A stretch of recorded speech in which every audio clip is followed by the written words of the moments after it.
Ladies and gentlemen, is the RTX 4090 not powerful enough for you? Do you crave more memory? Do you crave more frames? If the answer is yes, then there's some good news, because the Titan cards for Lovelace seem to be incoming. Now, rumours concerning both the 4090 Ti as well as the Titan GPUs are not anything new. There have been a plethora of rumours concerning these products before even Lovelace launched, but now we actually have some very compelling photos, and these have been leaked by Mega Size GPU. You can see them on screen yourself, and the cooler itself looks, well, let's say quite interesting. You'll notice that the I/O and the backplate basically look absolutely nothing like the current Founders Edition cards. The whole thing looks very strange.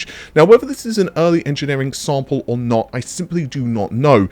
Whether it actually makes final production in this shape, well, who the heck knows, but it's certainly an interesting design. And another reason that this is almost certainly correct has actually been spotted by Harikaze on Twitter. Now, for reference, the RTX 4090 Founders Edition, and we know this of course pretty well by now, has the board PG136.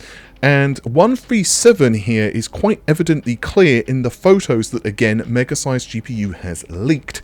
Now, Kopitai7 Kimi on Twitter has also pointed out that the Beast, and this is, by the way, back in July of last year, so that's 2022, has PG137 SKU0 AD102 450A1 for the GPU core, 18,172 CUDA cores, we'll get more into that in a second, 48 gigabytes of memory running at 24 GBps with a total board power of 800 watts. Now, all of this does seem to coincide with what I've personally been hearing, that the Titan is essentially going to launch before the 4090 Ti, and that the Titan is basically very potentially going to be the only card that Nvidia launches anytime soon for the higher end. There's a couple of reasons for this. One, the 4090 is still selling extremely well, so it can basically sell those cards at a premium, and then the Titan, I mean, I can't even imagine the price. I've heard like $3,000 plus, but honestly, any pricing at this point is just going to be speculation. I've also heard very similar specifications to what Kopitai has leaked here.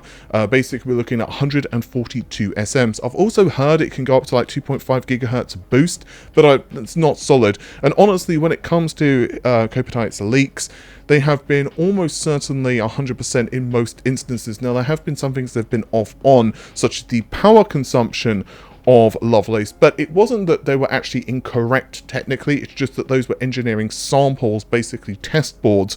And that's another reason I don't think 800 watts is what we're going to be seeing with the Titan here.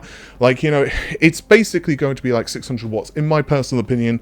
You know, if it's more, then sure, let the watt memes roll, but I think it's going to be probably, I've heard actually 550 to 600 watts is the target. Hopefully we get an update from either my source, Kopitai7, or someone else actually leaks it.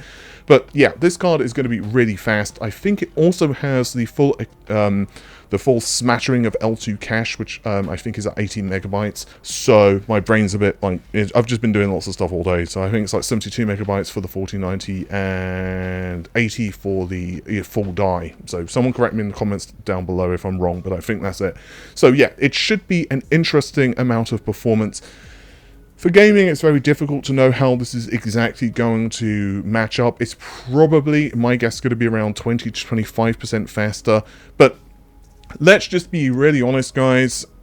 I'm sure there are going to be some folks who buy this card for gaming, but ultimately it's 48 gigs of memory. That's a crap ton of RAM. I'm going to be interested to see how market segmentation works with Nvidia, given the Quadro cards as well.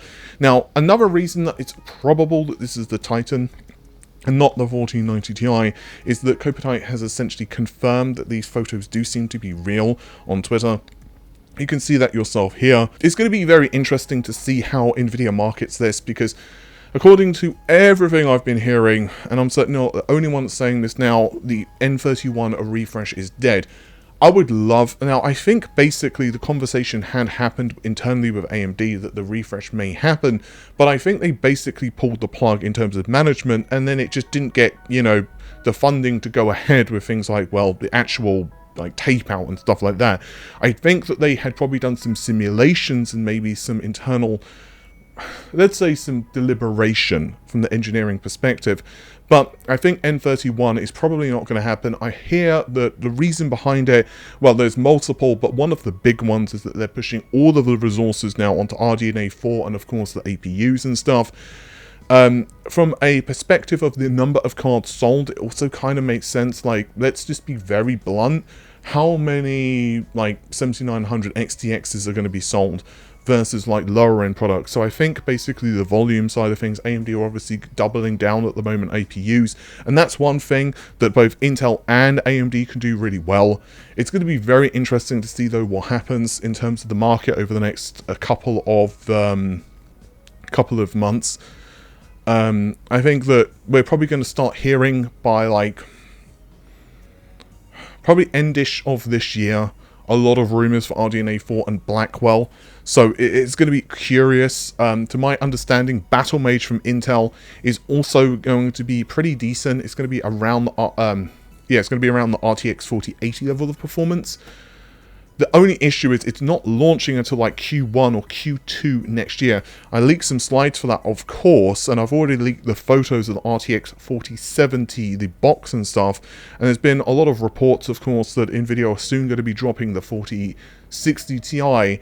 And there's also an EEC filing, I think it was, for the 4050 and the 4060 cards. So basically, there's a crap ton of launches at the moment.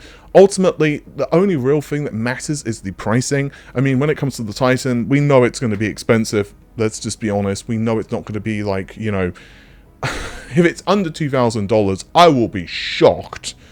I personally think it's going to be like $2,500. Leave your predictions down below. But I think that's just about it for this particular video. Hopefully you have enjoyed it. I also would like to point out that, yeah, the lighting and stuff for this video is not great. I look really yellow, and I can't figure out why. One of the reasons I think that there was an overhead light, I've tried fixing that, and there seems to be some other, like, bounces. We'll try to fix some of it in post. I apologize. Obviously, we've got a new desk set up now that's it's coming in, and there's a lot of stuff to do with lighting, the camera and stuff. It just sucks at the moment. I know, I'm sorry. It's just kind of how it is when you're moving office. We will be sorting out a lot of the stuff over the next couple of weeks. It's just kind of how things are. But yeah, thanks for the patience. It will look a lot better over the next couple of weeks, and the lighting and stuff like that will be sorted out. But with that said, thank you very much for watching. Take care of yourselves. Stay safe. Bye for now.